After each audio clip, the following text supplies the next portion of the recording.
नमस्कार दोस्तों, स्वागत है आपका हमारे official YouTube channel GS by नियर सर में। कैसे हैं आप सब? मैं उम्मीद करता हूँ स्वस्थ होंगे, मस्त होंगे, अपनी तैयारी में व्यस्त होंगे। मित्रों, यहाँ तैयारी कहने का मतलब एक ही है, आप ट्रेंड ग्रेजुएट टीचर आर्ट की तैयारी में लगे हुए हैं तो उसकी तैयारी जी जान से करना है, ईमानदारी के साथ करना है, मेहनत के साथ करना है। मित्रों, आपका जो ये TGT एग्ज़ाम होता है इसमें ट्रेंड ग्रेजुएट टीचर आर्ट में जो डाटा आता है इसमें समसामयिक कलाकार एक बहुत महत्वपूर्ण मुद्दा होता है। वहाँ से लगभग 50 से 60 क्वेश्चंस डायरेक्ट पूछ लिए जाते हैं। किसी किसी पेपर में तो 75-80 तक आ जाते हैं, 75 से 80 तक आ जाते हैं। आप जानते हैं टोटल 125 क्वेश्चंस होता है। 125 क्वेश्चंस में अगर 60 क्वेश्चंस एक ही टॉपिक से आ जाए तो आप सोच लीजिए वो कितना बड़ा टॉपिक है, कितना महत्वपूर्ण टॉपिक है। तो इस पर काम करने की ज़रूरत है। आइए स्टार्ट करते हैं। समसामयिक कलाकारों को हमने विस्तार से पढ़ना स्टार्ट कर दिया है। कल की क्लास में हम लोगों ने क्षितिजनाथ मजूमदार और उसके साथ हमने एक कलाकार पढ़ा था। आज की क्लास में हम लोग यामिनी रंजन राय को देखेंगे। यामिनी रंजन राय बहुत महत्वपूर्ण नाम है, भारत के पिकासो कहे जाते हैं। जन्म इनका 1887 में होता है, मृत्यु इनकी 1972 में होती है। यामिनी रंजन राय की अगर बात करते हैं तो जो है 20वीं सदी के प्रारंभिक दशक में भारतीय आधुनिक कला का जब ओरिएंटल एकेडमी और मॉडर्न के खानों में बटाई हुई थी, तब यामिनी रंजन राय देशज तत्वों से कला का सृजन में एक नया आयाम गढ़ रहे थे। यानी वो एकेडमिक और मॉडर्न की तरफ नहीं थे, देशज में अपना कार्य कर रहे थे। जहां अमृता शेरगिल ने भारतीय जन जीवन को लेकर के करुणा युक्त संवेदना की प्राण प्रतिष्ठा की थी, तो वहीं यामिनी रंजन राय ने लोक कला को अनुप्रेरणा, जो लोक कला की अनुप्रेरणा है उसको अपनी साधना का क्षेत्र बना करके कला जगत को एक नया आयाम देने का कार्य किया था। बंगाल के तरुण चित्रकार को रविंद्रनाथ टैगोर के उपरांत यामिनी रंजन राय ने सबसे अधिक प्रभावित किया। यामिनी रंजन राय ने अपनी कला में लोक तत्व के और प्रत्यादर्शों में सफलता, समन्वयक और अभिनव प्रयोगों के द्वारा कला को एक नई शैली दी जो मूल रूप से अलंकारिक और मनमोहक भी थी। उन्होंने अपनी कला साधना द्वारा जो कला भंडार को समृद्ध किया है वही समसामयिक कला में स्वदेशी और भारतीयता की मांग को दर्शाता है। देश की धरती की कला में भी पूरा करने का काम यामिनी रंजन राय ने किया है। 1950 ईस्वी में यूनेस्को द्वारा अमेरिका में आयोजित अंतर्राष्ट्रीय चित्र प्रदर्शनी के दौरान उनके चित्रों की जो है समीक्षा करते हुए न्यूयॉर्क टाइम्स ने लिखा था कि इन सब चित्रकारों में यामिनी रंजन राय ही एक ऐसे इकलौते चित्रकार हैं जिनके चित्रों पर पेरिस या अन्य किसी भी विदेशी शैली का प्रभाव नहीं है। ये बहुत उच्च बात है कि न्यूयॉर्क टाइम में किसी चित्रकारों की प्रशंसा की गई हो। उनकी कला में अपनी निजी अदम्य मौलिकता और अछूतापन दिखाई देता है जो मूलतः भारतीय है। ये न्यूयॉर्क टाइम में छपा हुआ लेख है, उसके बारे में यामिनी रंजन राय की क्या की जा रही है आप जान रहे हैं, प्रशंसा की जा रही है। यामिनी रंजन राय की अगर बात करते हैं, जन्म इनका जो है 11 अप्रैल 1887 ईस्वी को पश्चिम बंगाल के बांकुड़ा वाले क्षेत्र में होता है। बेतिया तोर गांव होता है। इससे एक समृद्ध भरे पूरे परिवार में हुआ है, यानी जिम्मेदार जो है खानदान में हुआ है। इनके पिता राम रतन राय जो है जाने माने जिम्मेदार और शिल्प प्रेमी भी रहे हैं। गांव में व्यक्त किए गए कि यामिनी रंजन राय के आरंभिक वर्षों पर उनका गहरा असर पड़ा है। संथाल और उनकी आदिम कला काम करते ग्रामीण हस्तशिल्पी, प्राचीन अल्पना, चावल की लई से चित्रकारी तथा पटुआ चित्रकारों में रूप और रेखाओं के प्रति उनकी आरंभिक रुचि जगाई है। वे भी ऐसे कुछ देखते हैं, उनकी प्रतिकृति बनाते लग जाते और घंटों में उन्हें जो है खोए रहते हैं। कला के प्रति उनकी अभिरुचि देख करके उनके पिता ने उनका दाखिला कलकत्ता के प्रतिष्ठित कला विद्यालय में करवा दिया। 1903 ईस्वी में जब वे कलकत्ता विद्यालय में दाखिला लेते हैं तो उनकी उम्र मात्र 16 साल होती है और कला गुरु अनिलनाथ ठाकुर के सानिध्य में पाश्चात्य शैली में काम करना वो सीख लेते हैं। परंतु यामिनी रंजन राय का मन यहाँ करके व्यथित होने लगा था। उनकी निजता दरकने लगी थी और बचपन से ही वे अपने स्थानीयता में पहचान खोने वाले व्यक्ति बन चुके थे। पर यहाँ की कला शिक्षा पश्चिमी की तकनीकी और विचारों से आगे बढ़ के रही नहीं थी। इसका परिणाम यह हुआ कि यामिनी रंजन राय को यहाँ शिक्षा ही अनावश्यक लगने लगी और उन्होंने डिप्लोमा लेने से पहले ही पढ़ाई छोड़ दी। और हालांकि कलकत्ता के कला विद्यालय से वह पाश्चात्य में व्यक्ति चित्रों के एक कुशल चित्रकार बनकर के निकल आए। व्यक्ति चित्रण के कुशल चित्रकार बनकर के निकल आए कलकत्ता से। 1929 ईस्वी से 1936 ईस्वी तक वे लाहौर के मेयो कॉलेज ऑफ स्कूल में निर्देशक के पद पर कार्य करते रहे। उसके पश्चात जो है 1938 से 47 ईस्वी के बीच वे लाहौर के city school of fine arts के निर्देशक भी रहे हैं। भारत विभाजन के पश्चात दिल्ली चले आए और यहाँ पर भावेश चंद्र सान्याल, धनराज भगत, प्राणनाथ मांगो, कव्वल कृष्ण इत्यादि के साथ दिल्ली शिल्पी चक्र की जो है स्थापना करते हैं। कब दिल्ली शिल्पी चक्र एस्टेब्लिश होता है? 25 मार्च 1949 को। तो इसकी स्थापना में सहयोग करते हैं। नई खोज के इस कलाकार को पश्चिम के प्रभाव से अर्जित कला दृष्टि से संतोष नहीं होता है। उनका मन जो है बार बार इस तरह के विषयों को बरतने और एक ही तरह की तकनीकी को घिसते रहने में जो है द्रोहित कर उठता है। उनके सदैव अपनी कला में मौलिकता और अपनी धरती के सौंधेपन का अभाव खलखलाता रहता है। उनके शब्दों में मनुष्य जैसा है उसे वैसे ही चित्रित किया जा चुका है। कैसा होगा इसकी कल्पना भी चित्रकार कर चुके हैं, पर मेरे मन में विचार आया कि उसे रंग में क्यों ना बनाया जाए। बचपन से ही कुछ नया कर पाने की धुनी लगने लगी और यामिनी को अचानक ऐसा रास्ता दिखाई दे गया जिससे उनकी दुनिया ही बदल डाली। वही रास्ता था कालीघाट के पटुआ कलाकारों से संपर्क का। कालीघाट के, आप कालीघाट जानते हैं, बंगाल वाला बेल्ट होता है, वहाँ पर कालीघाट चलता है। वहाँ पर पटुआ कलाकारों से संपर्क किया और इनका रास्ता बदल गया। 1921 ईस्वी में वे अपने गांव बाकुड़ा पहुँचे और वहाँ उन्होंने बंगाल के पटों को देखा। इस पट चित्रों का सशक्त रूपांकन और प्राथमिक तथा विशुद्ध रंगों से उपयोग में उन्होंने जो है इस पे कार्य स्टार्ट किया और वो ज़्यादा प्रभावित भी हुए। तभी उन्हें अपने मन को शंका का उत्तर भी मिल गया एक बूढ़े पटुए से। यामिनी राय बताते हैं, उससे मैंने पूछा, बाबा इतने ढेर से रंगों के बीच तुम कभी उबते नहीं? उसने स्नेह तरल मुस्कान के साथ, रंगों की प्यास तो बस समुद्र की प्यास है जो कभी नहीं बुझती बेटे, बाबा ने उत्तर दिया। यही बात मेरे मन को छू गई और तब से ही इसे अपना जीवन दर्शन मान लिया। जानता हूँ मेरा यह प्रयास एक टिटहरी की भांति है, पर मानो कि इस रंग मैता को अपनी तूलिका का स्पर्श देने से मैं क्यों हिचकूं। ये कहना है भारत के पिकासो यामिनी रंजन राय का।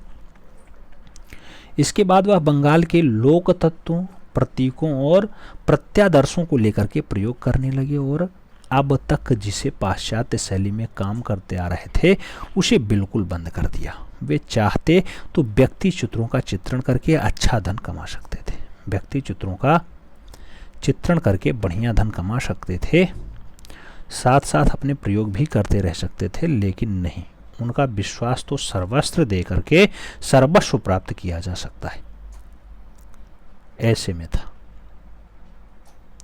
सर्वस्व दे करके ही सर्वस्व प्राप्त किया जा सकता है, ऐसे में उनका विश्वास रहा। इसीलिए सब कुछ छोड़ करके इस प्रयोग में लग गए।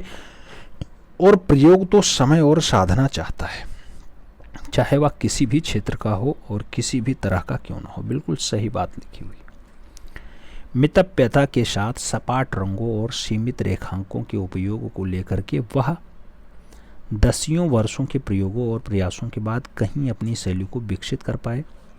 उनकी विकसित इस शैली में बंगाल की लोक कला पटचित्रों से अनुप्रमाणित रूपांकर या फिर अभिप्राय, जिसे मोटिफ कहते हैं, और उनकी सहज सरल प्रस्तुत संयोजन की सादगी, रंगों की विशुद्धता तथा ताजगी के साथ अनुभूति के प्रत्यक्ष प्रकटीकरण और भावों की तीव्र संवेदनीयता विशेष उल्लेखनीय है। उनके आध्यात्मिक मूल्यों के प्रति सजग रहते हुए अपने अंदर की वास्तविकता को सुदृढ़ और अलंकारिक ढंग से चित्रित किया। उन्होंने अपने अभिनय प्रयोग द्वारा उन अमूर्त प्रतीकों का सृजन भी किया है जिसका रूप विधान समसामयिक और आधुनिक है तथा अनुभूतियों के क्षेत्र में विशुद्ध रूप से देशज था। उनके चित्रों का रूप विधान निजी था, जिसमें बंगाल की धरती की महक थी। इस काल के बनाए उनके चित्रों में संथाल महिला, माँ और शिशु, कृषक इत्यादि बहुत फेमस हो जाते हैं। कलकत्ता की Indian society of oriental art द्वारा आयोजित चित्र प्रदर्शनी में माँ और शिशु बहुत अच्छी रचना है यामिनी रंजन राय की। माँ और शिशु चित्र को गगनेंद्र नाथ टैगोर ने वहीं पर खरीद करके यामिनी रंजन राय की इस नई शैली को सम्मान प्रदान किया। माँ और शिशु गगनेंद्र बाबू ने तुरंत खरीद लिया। डॉक्टर वासुदेव शरण अग्रवाल के कथानुसार उनके चित्रों के रूप और भावों के रूप भारतीय धरती की देन है, ये कहना है वासुदेव शरण अग्रवाल का। उनकी कला उनकी मनोभूमि से स्वाभाविक रूप से जन्मी और सर्वार्थित हुई है। बंगाल शैली परंपरा के चित्रकार हैं डॉक्टर श्याम बिहारी अग्रवाल। उनके शब्दों में कहा जाता है कि आरंभ में बंगाल शैली परंपरा का निर्वहन करने वाले यामिनी रंजन राय ने एक समय सभी को चमत्कृत कर दिया। जब वे बंगाल शैली से पूर्णतः विमुख हो गए तो लोक चित्र शैली में अपने चित्रों का सृजन करने लगे और भारतीय लोक कला को विश्व मंच तक ले जाने में एक हद तक कामयाब भी रहे हैं। कौन? यामिनी रंजन राय। उन्होंने सांथाल के जीवन पर गहरा अध्ययन किया। काली घाट के पटुआ कलाकारों को काम को बहुत नज़दीक से देखा, गांव के कुम्हारों को बहुत अच्छे से देखा, बुनकरों को देखा, गुड़िया और खिलौने बनाने वालों को बहुत अच्छे से देखा। उनकी कृतियों को देखते रहे, समझा और उसको रेखांकित करने का काम भी किया।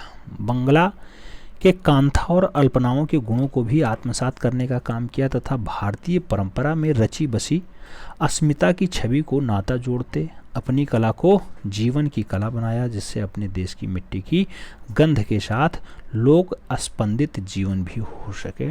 ये काम यामिनी रंजन राय ने अपने जीवन में किया। यामिनी रंजन राय को अपनी इस नई शैली को विकसित करने के दौरान अनेक कष्टों का सामना भी करना पड़ा है। इसके लिए उन्हें अपना मकान और ज़मीन तक बेचनी पड़ी। वर्षों तक केवल लगाई और गुण पर दिन गुजारने पड़े। उन्होंने एक साक्षात्कार में डॉक्टर वासुदेव शरण अग्रवाल से कहा था कि मेरी आप बीती दुखपूर्ण है। मैं बाग बाजार के जिस मकान में 25 वर्षों तक रहा, उसमें से मुझे निकलना पड़ा। यह सिलसिला मिला मुझे चित्र बनाने का। मेरा एक पुत्र था, चित्रकार था। उसने बड़ा परिश्रम से एक चित्र बनाया और उसे प्रदर्शनी में रखा। उसका मूल्य उसे 15 रुपये मिला। इस दुख को वह सहन नहीं कर सका और गांव में जाकर के उसने विष खा लिया और अपने जीवन का अंत कर डाला। यामिनी रंजन राय के पुत्र के बारे में यामिनी रंजन राय जी कहते हैं कि बहुत ईमानदारी के साथ उसने अपना चित्र बनाया और वह चित्र मात्र 15 रुपये में बिका। वो गांव चला गया और वहाँ पे जहर खा के अपने जीवन को अंत कर डाला। ऐसा नहीं करना चाहिए था, लेकिन हुआ है, वो अपनी आप बीती बताते हैं। ऐसी विषम परिस्थिति में यामिनी रंजन राय अपने काम में जुटे रहे। कला उनके लिए आराधना सी पवित्र रही है। कला के साथ उन्होंने कोई भी व्यावसायिक पहलू नहीं जोड़ा है और ना ही उन्होंने कभी समझौता किया है। जब पैसे ना रहें तो 4 पैसे के मिट्टी के रंग जैसे खड़िया, रामराज, गेरू इत्यादि खरीद कर टाट, फटी पुरानी धोती और गोबर का लेप करके कैनवास पर बना लेना और उस पर चित्र बना देना, ऐसा काम रहा है यामिनी रंजन राय का। आज की डेट में तो जो है भारत के पिकासो कहे जाते हैं। बहुत महंगी महंगी पेंटिंगें बिकती हैं, लेकिन उस काल में उनकी पेंटिंगें महंगी नहीं बिकी, इसीलिए ज़्यादा परेशान रहे। सन 1928 ईस्वी के आसपास उन्होंने सपाट रंगों के प्रयोग को छोड़ करके रेखांकन पर ध्यान केंद्रित किया। इसके साथ ही कागज पर काली रेखाओं के युग से पशुओं के अनगिनत रेखा प्रधान चित्र बनाए। ध्यातव्य है कि अकेले इस कलाकार ने भारतीय पशुओं के जितने रेखांकन किए हैं उतना किसी दूसरे कलाकार ने नहीं किया हो। रेखांकन पे खूब ज़्यादा काम यामिनी रंजन राय ने किया है। और आगे अगर बात करते हैं, क्या कहा जाता है? कहा जाता है कि यामिनी रंजन राय की खोजी मन यह भी नहीं रमा। वह इससे भी आगे बढ़े और रेखांकन चित्र विधि को सपाट रंग प्रयोग करने की तकनीकी से समन्वित कर एक अभिनव शैली का विकास कर दिया। उन्होंने पटचित्रों और लोक खिलौने में प्रयुक्त आकार तथा तत्वों को अपना करके अपने अभिप्रायों को सशक्त मोटी रेखाओं से घेरते हुए अंकित किया। 1931 ईस्वी में निजी शैली में संथाल जनजाति का बहुलता से अंकन किया और इसी दौरान संथाल महिलाएं तथा संथाल बालक ड्रम बजाते हुए चित्र का चित्रांकन कर दिया 1931 के आसपास। 1937 ईस्वी में वे कई वर्षों तक अपनी तूलिका में ईसा मसीह के जीवन को भारतीय रंग और रेखाओं की परंपरा से चित्रित करते रहे। इस तरह से उनके चित्रों में ईसा मसीह का अंतिम भोज क्रूसिफिकेशन या क्रूसिफ्रक्शन, ये ईसा को सूली वाला है क्रूसिफिक्शन, और बाउन क्राइड्स, कागज पर जल रंग से बाउन क्राइड्स इत्यादि काफ़ी उत्कृष्ट चित्र इन्होंने बनाए।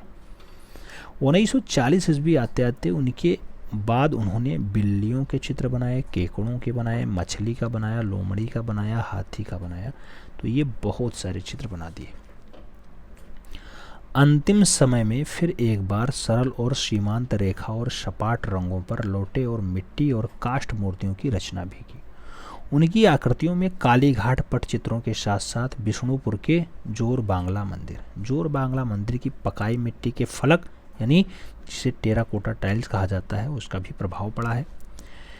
यामिनी रंजन राय ने अपने चित्रों को ज़्यादातर टेम्परा पद्धति में बनाया है, जिसमें कपड़ा, कागज, टाट इत्यादि पर अधिकांश सपाट रंग, सरल आकार, लयात्मक रेखांकन और चमकदार रंगों का प्रयोग किया गया है। तो टेम्परा पद्धति पे काम ज़्यादा बढ़िया से हुआ है। अधिकांश रूप में खनिज और प्राकृतिक रंगों का ही प्रयोग किया गया। रंगों में भी उन्होंने 7 रंगों का अधिकता से प्रयोग किया, जिसमें भारतीय लाल आता है जिसे गेरू कहा जाता है, पीला आता है जिसे रामराज कहा जाता है, नीला आता है जिसे नील कहा जाता है, हरा आता है जिसे स्थानीय पत्थर के नाम से जाना जाता है, भूरा रंग है जो जलोढ़ मिट्टी है, सफ़ेद तथा सिंदूरी रंग है। यही 7 रंगों में जो है यामिनी रंजन राय ने अपनी चित्रकारी को उकेरा है।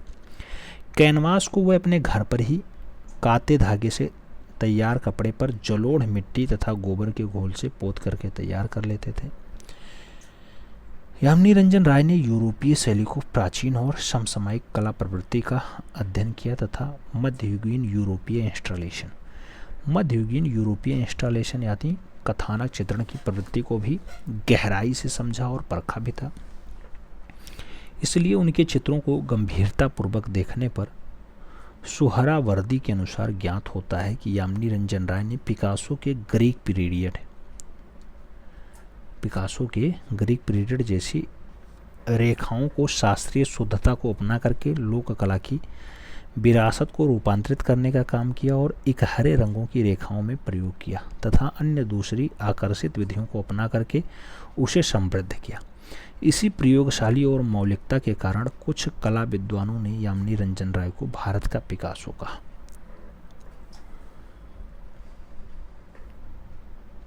यामिनी रंजन राय के चित्रों में रोनाल्ड्स की रेखाएं, मेदेग्लिनियो की प्रदर्शिता की प्रवृत्ति को देखा भी जा सकता है। कुछ कला मर्मज्ञों का मतानुसार यामिनी रंजन राय के जो प्रारंभिक चित्र हैं उसमें अमेरिकी चित्रकार बिसलर के चित्रों से बहुत मिलते जुलते बताए जा रहे हैं। रंग योजना माने से चित्रों में गहराई प्रदर्शन का उभार की तुलना सेंजा से सफलतापूर्वक अर्जित की जा सकती है, ऐसा माना जा रहा है।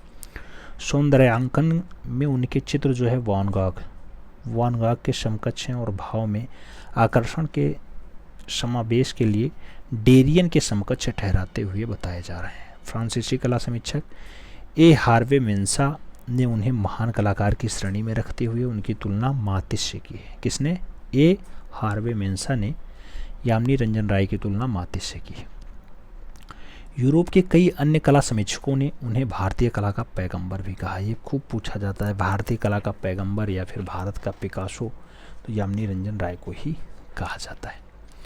और आगे अगर बात करते हैं तो कहा जाता है यामिनी रंजन राय का तरुण चित्रकार पर व्यापक प्रभाव पड़ा है। तरुण चित्रकार पे व्यापक प्रभाव पड़ा है। उनसे प्रभावित होने वाले चित्रकारों में सुनील माधव सेन हैं, शीला ओडेन हैं, पी.एस. नरसिंह मूर्ति हैं, ए.पी. राजू हैं और श्रीनिवास सल्लू। इनके नाम उल्लेखनीय हैं, उनसे प्रभावित हैं।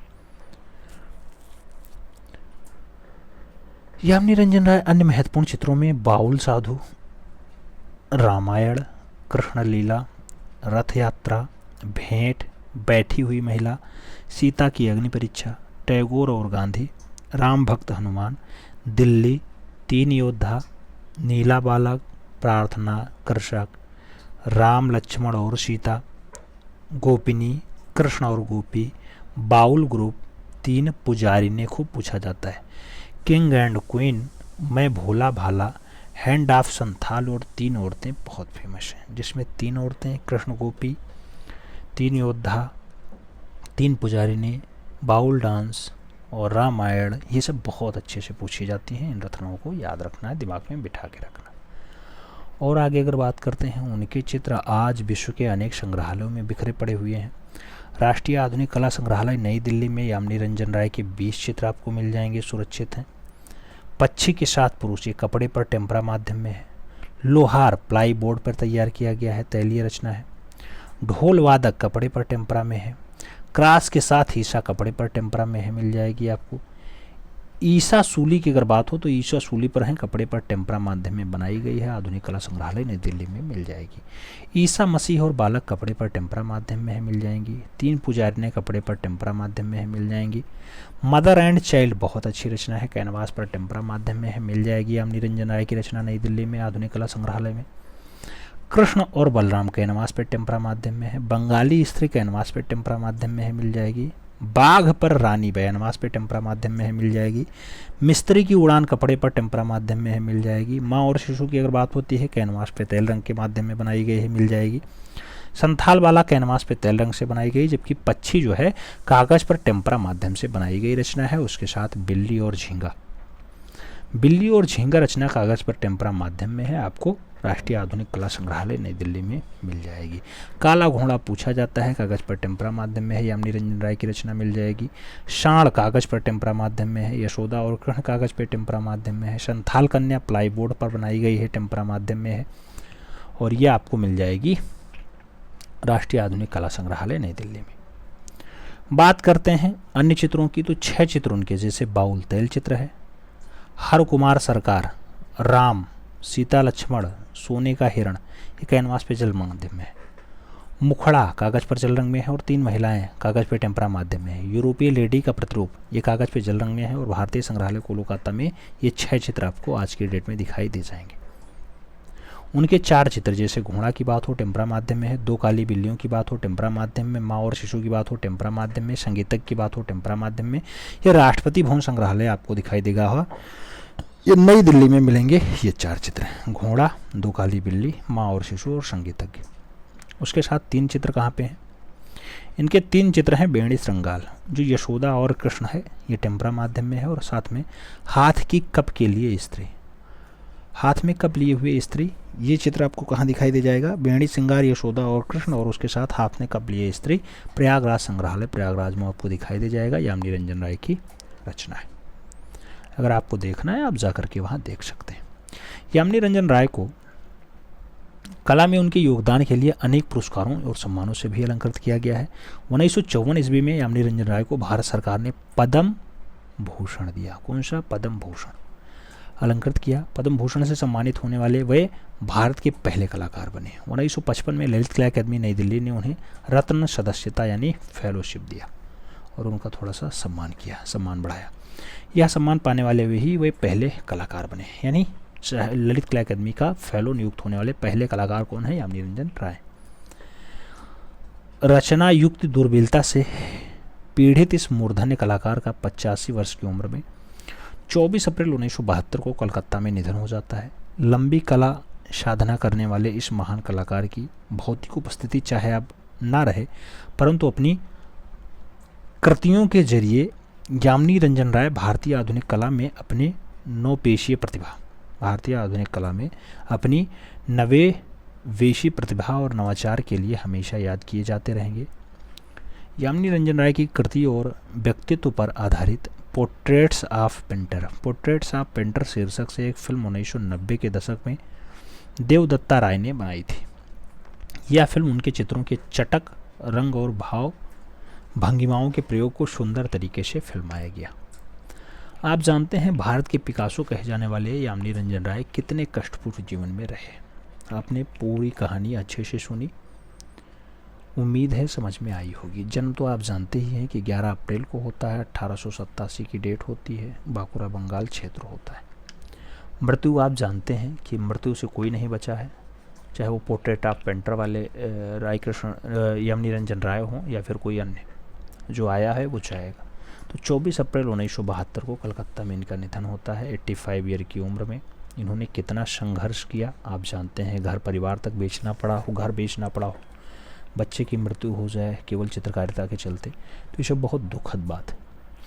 लेकिन जो कष्टों को सहा है और जो अपने लगन के साथ कर्म पे कार्य करता रहा है, उसको सफलता जरूर मिली है। आपने देखा कितने बुरे दिन होने के बाद भी यामिनी रंजन राय अपनी कलाकारी को नहीं छोड़े, अपनी प्रतिभा को नहीं छोड़े और उस पर वो लगातार काम करते रहे।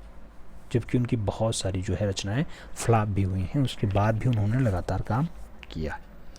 तो ऐसे ही आप लोगों को घबराना नहीं है। पेपर आज नहीं होगा तो कल होगा, पेपर होगा। आपकी तैयारी अच्छी होनी चाहिए कि जिस दिन आप पेपर दें उस दिन आपका 120 क्वेश्चन सही जाए। बस यही टारगेट रखना है कि 120/125 से नीचे कुछ भी स्वीकार नहीं।